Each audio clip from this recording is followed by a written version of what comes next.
Hello guys, আমি শুভাশিস আর আজ আমার কামব্যাক সিরিজের 20 নম্বর দিন। আর আগের ভিডিওতে তোমরা দেখেছিলে আমি বাড়ি যেতে পারিনি, আমার এক মামা বাড়িতে রয়ে গেছিলাম। আর এই মহান ব্যক্তি হলো আমার মামার ছেলে, আর আমার এই ভাইও হলো একজন ক্যারাটে প্লেয়ার।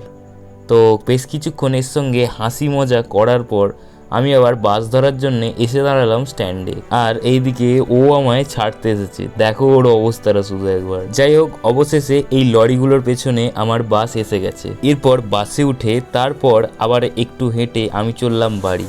গিয়েই এক্ষুনি আমাকে আবার প্র্যাকটিস করাতে যেতে হবে। তো বাড়িতে এসে একটু রেস্ট নিয়ে আমি আবার চললাম প্র্যাকটিস করাতে। তারপর ক্লাসে পৌঁছে স্টুডেন্টদের ভালোভাবে ফ্রি হ্যান্ড এক্সারসাইজ করানোর পর আসন শুরু করলাম। তারপর ভালোভাবে আসন প্র্যাকটিস করিয়ে আমি আবার চললাম বাড়ি। আর বাড়ি এসে দেখি আর এক অবস্থা, বাড়িতে কারেন্ট নেই। আর এখন বিকেলবেলা একটু ঝড় বৃষ্টি হচ্ছে কি না হচ্ছে, সন্ধ্যেবেলা অমনি কারেন্ট চলে যাচ্ছে। যাই হোক, আজকের জন্য এতটুকুই। দেখা হচ্ছে পরের ভিডিওতে, ততক্ষণের জন্য রাধে রাধে।